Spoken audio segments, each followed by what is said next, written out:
Mukunda jewellers మొట్టమొదటి factory outlet ఇప్పుడు కూకట్పల్లి, కొత్తపేట్, సోమాజిగూడ మరియు ఖమ్మంలో. Welcome to Suman TV. నేను మీ సుమన్ టీవీ నాగ్.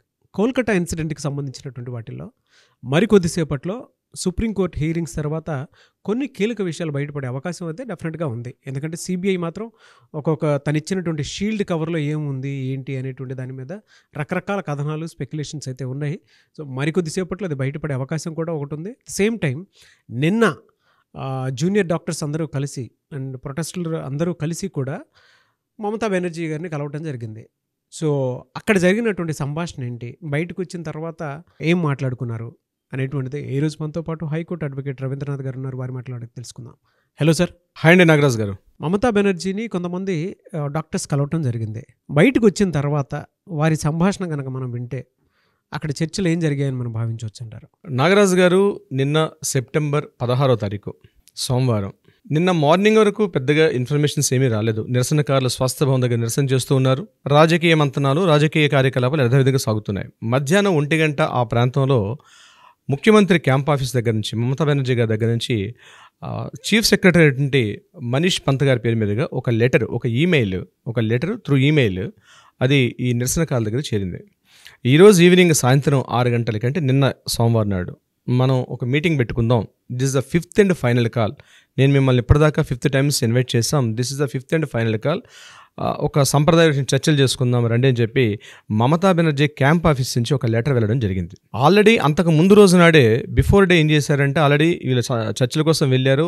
వర్షంలో చాలాసేపు వెయిట్ చేశారు. లాస్ట్ ఆల్మోస్ట్ 9:30 వరకు వెయిట్ చేసిన తర్వాత ఒక్కొక్కరు ఇంకా 10 అవుతుంది, ఇంకా లేట్ అవర్స్ అవుతుందని చెప్పేసి వెనక్కి వెళ్ళిపోయారు ఎక్కడ వాళ్ళు అక్కడికి. అయితే ఆ చర్చలు కంప్లీట్ కాలేదు. సో ఇప్పుడు కంప్లీట్ చేద్దామని చెప్పి మమతా బెనర్జీ క్యాంప్ ఆఫీస్ నుంచి ఈమెయిల్ వెళ్ళడం, అది అందుకున్నటువంటి డిమాండ్స్ ఎవరైతే నిరసనకారులు ఉన్నారో, ముఖ్యంగా జూనియర్ డాక్టర్స్ అందరూ కూడా దీనికి సంబంధించి వాళ్ళు కూడా సుముఖత వ్యక్తం చేశారు. ఎందుకంటే చాలా రోజులు అవుతుంది కాబట్టి దీన్ని ఎప్పటికైనా ఒక ముగింపు అయితే పలకాలి కాబట్టి వీళ్ళు కూడా సుముఖంగా యాక్సెప్టెన్స్ ఇచ్చారు వీళ్ళు కూడా.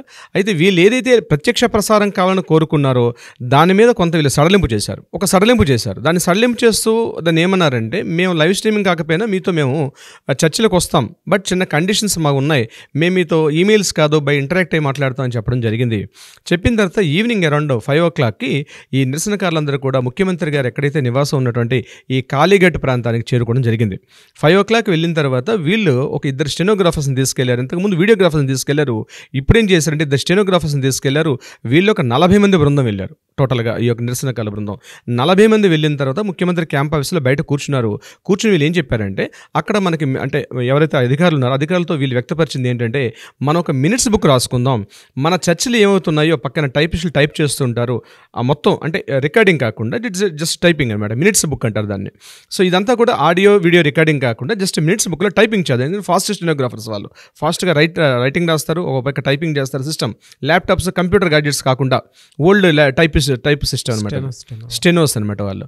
సో ఆ టైప్ పెట్టి మనం టైపింగ్ చేద్దాం. కొంతమంది రాస్తారు, ఒక ఆయన రాస్తూ ఉంటారు, ఒక ఆయన టైపింగ్ చేస్తారు. ఈ చర్చలు మనం అవుతుండగా వాళ్ళు స్టార్ట్ చేస్తారు వర్క్ అనేది. ఇది మీరు సుప్రీంకోర్టులో ప్రొడ్యూస్ అని చేసుకోవచ్చు, లేకపోతే ఇమీడియట్గా రిలీజ్ చేయాల్సిన అవసరం లేదు. బట్ ఇదైతే మా సెన్స్ ప్రపోజల్ అని చెప్పడం జరిగింది మమతా బెనర్జీ గారి యొక్క అధికారుల బృందానికి. దీన్ని వాళ్ళు యాక్సెప్ట్ చేశారు. ఈవినింగ్ 5 గంటలు అనుకున్నటువంటి ఏదైతే ఈ డిస్కషన్ అనుకున్నారో ఆల్మోస్ట్ 7:30, 8 వరకు జరిగింది. 7:30 వరకు ఈ వెయిటింగ్ చేయడం జరిగింది. ఎందుకంటే కొన్ని భద్రతా కారణాలు ఉంటాయి. సో వీళ్ళు చెక్ చేయడాలు, వీళ్ళు కొన్ని ఎలక్ట్రానిక్ గ్యాడ్జెట్స్ ఇవన్నీ కూడా భద్రతా తనిఖీలో భాగంగా ఒక 2 hours వెయిట్ చేసిన తర్వాత అరౌండ్ 7:45, 8 o'clockకి డిస్కషన్స్ కోసం చెప్పి లోపలికి వెళ్ళారు. నిరసనకారులు వేలాది మంది ఈ కాళీఘట్ ప్రాంతాన్ని చేరుకున్నారు. చాలాసేపు వెయిట్ చేశారు. నిరసనకారు లోపలికి వెళ్ళిన తర్వాత మమతా బెనర్జీ గారితో సుమారుగా 2 గంటల పాటు ఒక చర్చలు జరిగినాయి. అయితే ఈ 2 గంటల పాటు లోపల ఏం జరిగిందండి చాలా కుతూహలంగా చాలామంది వేలాది మంది నిరసనకారులు అయితేనేమి, electronic media, print media, total social media అందరూ కూడా బయట వెయిట్ చేశారు. 2 గంటల తర్వాత ఆ మీటింగ్ లోపల కంప్లీట్ చేశారు. ఆ మీటింగ్లో ముఖ్యమంత్రి గారితో పాటు అక్కడ సిఎస్ అంటే చీఫ్ సెక్రటరీ ఉన్నారు, హెల్త్ సెక్రటరీ ఉన్నారు, అట్ ద సేమ్ టైం ఒక హెల్త్ మినిస్టర్ కూడా ఉన్నారు. వీళ్ళందరూ ఆధ్వర్యంలో వాళ్ళు ఒక బెంచ్లో ఉన్నారు. ఈ నిరసనకారులు ఒక 40 మంది కూడా వెళ్ళడం జరిగింది. 40 మంది కూడా మమతా బెనర్జీ గారి యొక్క కాళీఘట్లోని ఇంట్లో ఈ చర్చలు జరిగిన తర్వాత ఆఫ్టర్ 2 hours తర్వాత నిరసనకారులు బయటకు వచ్చి కొంత పాజిటివ్ వేస్లో జరిగింది, ఈ చర్చలు పాజిటివ్గా ఉన్నాయి, బట్ ఇప్పుడు ఇమీడియట్గా మేము చర్చలో ఏం జరిగిందని ఇమీడియట్గా మేము రివీల్ చేయడం, కొన్ని గంటల్లో మీకు చేస్తామని చెప్పడం జరిగింది. ఇలా జరిగిన తర్వాత రాత్రి 12 గంటల ప్రాంతంలో మమతా బెనర్జీ గారి యొక్క క్యాంప్ ఆఫీస్ నుంచి ఒక నోట్ బయటకు వచ్చింది. ఆమె ఏం చెప్పారంటే, మేము ఎవరైతే నిరసనకారులు దీనికి సంబంధించి నిరసన తెలిపారో 99% మనం దానికి డిమాండ్స్ మేము యాక్సెప్టెన్స్ ఇస్తున్నాం. వాళ్ళ డిమాండ్స్ ఏవైతే 4 డిమాండ్స్ ప్రధానంగా పెట్టారో అందులో 3 డిమాండ్స్ని మేము క్లియరెన్స్ ఇస్తున్నాం అని చెప్పడం జరిగింది. हेल्थ में भी उसको 3 ऑफिसर को ट्रांसफर का बात हटाने के बात किया, लेकिन हम 2 मांग लिया. इससे ज्यादा हम क्या कर सकते? हम 99% मान लिया. Out of this 4th demand, what is with us? We accepted 3 demands and we requested them to join the work so that commoners should not suffer. Okay, so ఇక్కడ మమతా బెనర్జీ గారు క్లియర్గా చెప్పారు, 99% ఎవరైతే నిరసనకారులు ఇచ్చినటువంటి స్టేట్మెంట్స్ మేమైతే డిమాండ్స్ని కంప్లీట్ చేస్తున్నాం, అయితే అధికారులను సస్పెండ్ చేసేది ఉంది. అయితే 2 పోలీసు అధికారులను సస్పెండ్ చేయమని చెప్పి అడిగారు. ఒకరు సిపిని చేయమని చెప్పారు, ఇంకొకరు డిపి నార్త్ డిపి ఉన్నటువంటి అతను కూడా అభిషేక్ గుప్తాని చేయమని చెప్పారు. అభిషేక్ గుప్తా గారు ఈ విషయం మేము మార్నింగ్ చెప్తామని చెప్పడం జరిగింది. ఈ డీటెయిల్స్ రేపు మార్నింగ్ రివీల్ చేస్తాం, మళ్ళీ రేపు మధ్యాహ్నం మేము మరొక మీటింగ్ పెట్టుకొని అఫీషియల్గా అనౌన్స్మెంట్ చేస్తామని చెప్పారు. అయితే ఈరోజు మార్నింగ్ అంటే సెప్టెంబర్ 17, ఈరోజు మనకి మంగళవారం, ఈరోజు మార్నింగ్ తెలిసిన ఇన్ఫర్మేషన్ ఏంటంటే మమతా బెనర్జీ గారి క్యాంప్ ఆఫీస్ నుంచి సిపిని మాత్రం తొందరగా డిలీట్ చేయలేం, కానీ అభిషేక్ గుప్తా గారి మీద, అదేవిధంగా 2 వైద్యాధికారుల మీద ఇమీడియట్గా సస్పెండ్ ఆర్డర్ ఫస్ట్ స్టెప్లో వాళ్ళు ఏం చేశారంటే ఇద్దరిని కూడా వాళ్ళ ముగ్గురిని కూడా ఇమీడియట్గా లీవ్ తీసుకోమని చెప్పి, అంటే మీరు ఇమీడియట్గా రిజైన్ చేయమని చెప్పడం జరిగింది. ఆ 3 అధికారులు కూడా మమతా బెనర్జీ గారి యొక్క ప్రపోజల్ని యాక్సెప్ట్ చేశారు. వాళ్ళు వాలంటరీగా రిజైన్ చేశారు. గవర్నమెంట్ ఏం చేయలేదు సార్, వాళ్ళకి ప్రపోజల్ ఇచ్చారు, వాళ్ళు రిజైన్ చేశారు. ఇది జరిగిన గంట సేపటి తర్వాత, మార్నింగ్ అయిన తర్వాత జస్ట్ ఒక ½ an hour బ్యాక్ మనకు అందే న్యూస్ ఏంటంటే, ఎవరైతే Vineet Goyal commissioner of police Calcutta, అతను కూడా ఇదే ప్రపోజల్ మమతా బెనర్జీ గారు పెట్టడం జరిగింది.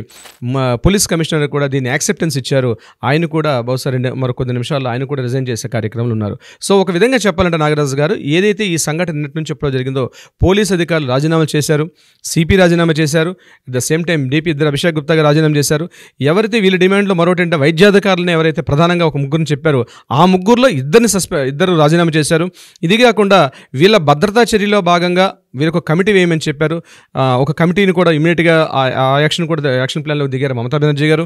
ఎట్ ద సేమ్ టైం అయితే నాగరాజు గారు, ఇందులో భాగంగా సుమారుగా వాళ్ళు ఏదైతే డిమాండ్స్ 4 డిమాండ్స్ ప్రభుత్వం ముందు పెట్టారో అందులో 3 డిమాండ్స్ ఆల్రెడీ సక్సెస్ సాధించారు. అయితే ఇక్కడ మనం ఒక విషయం తెలుసుకోవాలి, మమతా బెనర్జీ లాంటి ఒక మేరు పర్వతం కొంతమంది వైద్యాధికారులు చేసినటువంటి నిరసనలకు అంత తొందరగా ఆవిడ దిగి వచ్చిందంటే 36 రోజుల పాటు చేసినటువంటి ఏకైక కఠోర దీక్షకు ఫలితమే ఈరోజు ఆ నిరసనకారులు ఎవరైతే ఉన్నారో చేసినటువంటి ప్రతిఫలంగా చెప్పొచ్చు.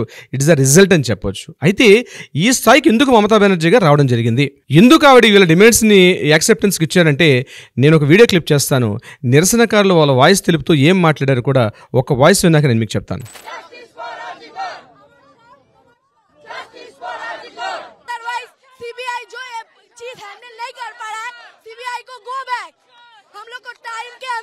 जस्टिस चाहिए, 33 दिन हो गया, अभी तक हम लोग को जस्टिस नहीं मिला. हम लोग को एक क्लियर जस्टिस चाहिए, विद इन टाइम के अंदर चाहिए, वरना हम लोग कॉन्स्टिट्यूशन अपने हाथ में ले लेंगे. अगर कॉन्स्टिट्यूशन हम लोग के साथ सहमत नहीं है, हम लोग को कोऑपरेट नहीं करे, फिर हम लोग आम जनता पूरा कॉन्स्टिट्यूशन को हटा के हम लोग आम जनता पूरा सिस्टम को हिला देंगे.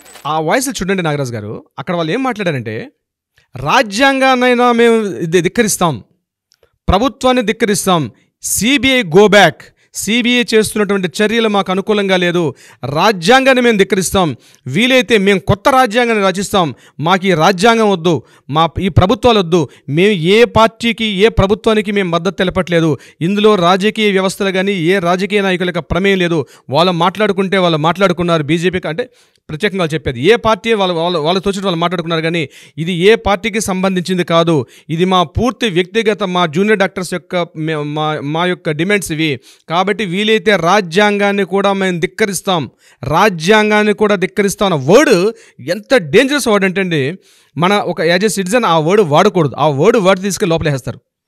అది చాలా పెద్ద కాన్స్పిరసీ అటువంటి వర్డ్స్ వాడడం. దానికి కూడా సిద్ధపడ్డారు వాళ్ళు. మేము వీలైతే జైలు కాదు, మీరు ఉరిశిక్ష వేసినా మేము భరిస్తాం, కానీ రాజ్యాంగాన్ని ధిక్కరిస్తాం. సిబిఐ గో బ్యాక్ అంటే సిబిఐ దర్యాప్తు సంస్థలు కూడా మాకు నమ్మకం లేదు, అంటే ప్రభుత్వం మీద, వ్యవస్థ మీద మాకు నమ్మకం లేదు, అసలు ఈ వ్యవస్థే మాకొద్దు అన్నటువంటి డిమాండ్స్ మొన్న సాయంత్రం నుంచి నిన్న మధ్యాహ్నం వరకు చాలా పిక్కుటిలేయండి నాగరాజు గారు. ఒక దశలో మమతా బెనర్జీ గారు వీళ్ళ డిమాండ్స్ని యాక్సెప్ట్ చేయక రిజెక్ట్ చేసి పంపిస్తే కూడా ఈ పరిస్థితి అర్థం చేయి దాటిపోతుంది. తన పరిస్థితి తన కంట్రోల్ చేసుకోలేని పరిస్థితి.